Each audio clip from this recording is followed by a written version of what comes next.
오늘은 사무엘상 26장 1절에서 12절까지 말씀입니다.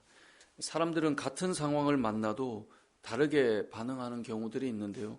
그것은 그 상황을 해석하는 그 해석의 방식이 달라서 그렇습니다. 분명히 같은 자리에서 말씀을 들어도 적용이 달라지고요. 같은 장면을 보아도 느끼는 바가 다른 것입니다. 같은 말을 들어도 어떤 사람은 그 말에 기분이 많이 나쁘기도 하고 어떤 사람은 그 말에 웃고 넘어가기도 하고 같은 상황인데 같은 말을 듣는데 우리는 해석하는 것이 다르기 때문에 그런 것이죠. 오늘 본문의 내용도 그렇습니다. 오늘 본문과 비슷한 상황이 이미 앞에 있었지만 지금 똑같은 상황이 펼쳐졌는데요. 어떤 상황입니까? 사울은 여전히 다윗을 잡아 죽이려고 하죠.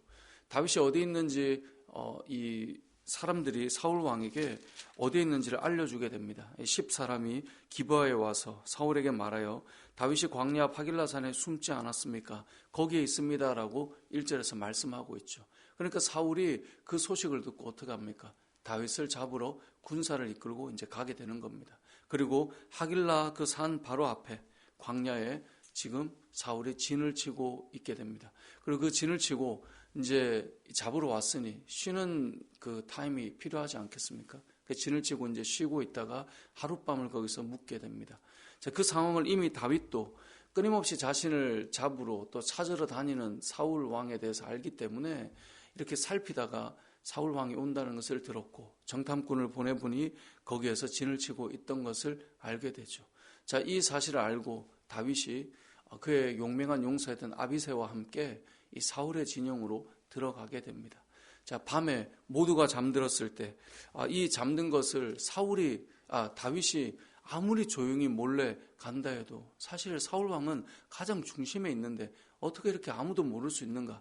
그 이유는 오늘 우리가 읽었던 12절에 하나님께서 그들을 깊이 잠들게 하셨기 때문이다라고 말씀하고 있는데요. 자, 그렇게 해서 사울 왕이 자고 있는 그 상황까지 다윗과 아비새가 함께 들어가게 되는 거예요. 자, 지금 같은 상황을 보고 있어요.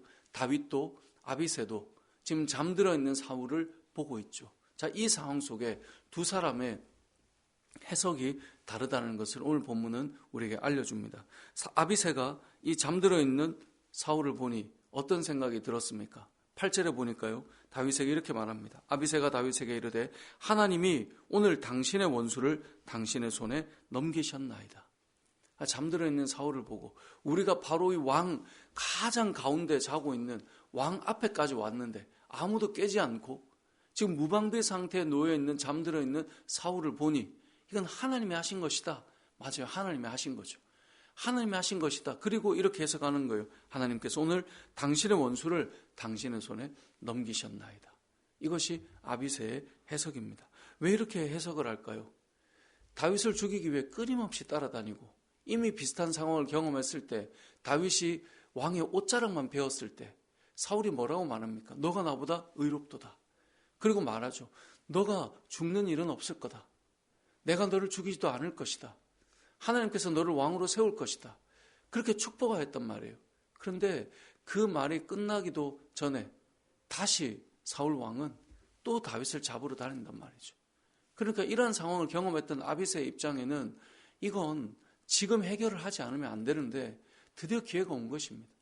드디어 이것을 해결할 우리를 힘들게 하고 어렵게 만들 그 일을 만들었던 일들을 끊어낼 시간이 온 거죠. 아비새는 이렇게 표현해요. 그러므로 청하오니 내가 창으로 그를 찔러서 단번에 땅에 꽂게 하소서. 내가 그를 두 번 찌를 것이 없으리이다. 한 칼이면 된다는 거예요. 단 한 번이면 두 번도 필요 없을 정도로 너무나 좋은 기회를 하나님께서 주셨습니다. 라고 말하고 있는 것이죠. 자, 이때 동일한 상황에 잠들어 있는 사울을 보는 다윗은 무엇이라고 말하고 있습니까?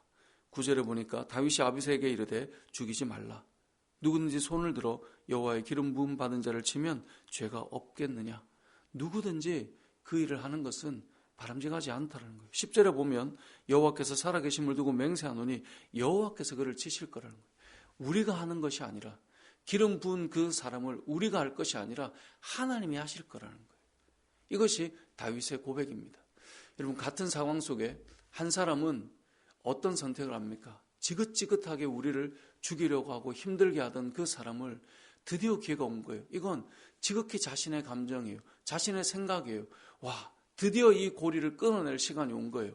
그런데 다윗은 같은 상황 속에 무엇을 봅니까? 하나님께서 기름 부어 세우신 자를 우리가 칠 수 없다라고 하는 하나님의 뜻과 하나님의 마음을 따라 이 상황을 해석하고 있는 거예요. 그래서 다윗은 칠 수 있는 기회가 왔음에도 그것이 하나님의 뜻이 아닌 줄 알기 때문에 어떻게 합니까? 머리 곁에 있는 사울 왕 곁에 있는 창과 물병만 가지고 나오는 거예요. 왜 이렇게 합니까? 지난번에 옷자락만 배웠던 것처럼 하나님께서 기회를 주셔서 당신을 칠 수 있지만 그것이 하나님의 뜻이 아닌 줄 알기 때문에 우리가 그냥 돌아왔다는 거예요. 당신의 목숨을 우리가 건드릴 수 있지만 그렇게 하지 않았음을 자신의 이 선의를 드러내는 거예요. 이 선이라고 하는 것은 하나님께서 원하지 않는 것을 하지 않겠다는 거예요. 사울 왕에게 다윗이 끊임없이 하는 말이 있어요. 내가 언제 당신을 해하려고 한 적이 있습니까? 내가 언제 당신을 치려고 한 적이 있습니까? 끊임없이 말을 하고 있어요. 지금도 그 이야기를 하고 있는 거예요. 사울은 그것을 받아들이지 않죠. 여러분, 사람들에게 여러분이 내가 언제 그런 마음을 가진 적이 있냐? 내가 언제 그런 생각을 한 적이 있냐라고 말해도 끊임없이 반대로 반응하고 힘들게 한다면 이런 마음이 어떻겠습니까? 오늘 본문은 누워있는, 잠들어 있는 사울 왕을 바라보는 두 사람이 서로 다른 해석을 하고 있는 것을 통하여서 우리도 생각해 보아야 됩니다. 같은 상황을 바라볼 때 한 사람은 자기의 감정을 따라 선택을 한 사람이 있습니다. 너무나 힘들었고 그 힘들었던 시간을 끊어낼 수 있는 너무나 순리적이고 좋은 기회가 주어진 것이죠. 이러면 다윗 입장에는 얼마나 좋겠어요. 본인을 그렇게 괴롭히던 그 사울 왕을 본인이 죽이지도 않아요. 누가 하겠다는 거예요? 부하가 하겠다는 거예요. 내가 손에 피를 묻힐 필요도 없어요. 용맹한 자신의 용사 아비새가 왕이시여, 한 번이면 됩니다. 제가 하겠습니다. 라고 말했단 말이에요. 얼마나 좋은 기회고, 내가 말하지 않았는데 먼저 이야기한 거라고 말할 수도 있고 그런 기회가 온 거예요.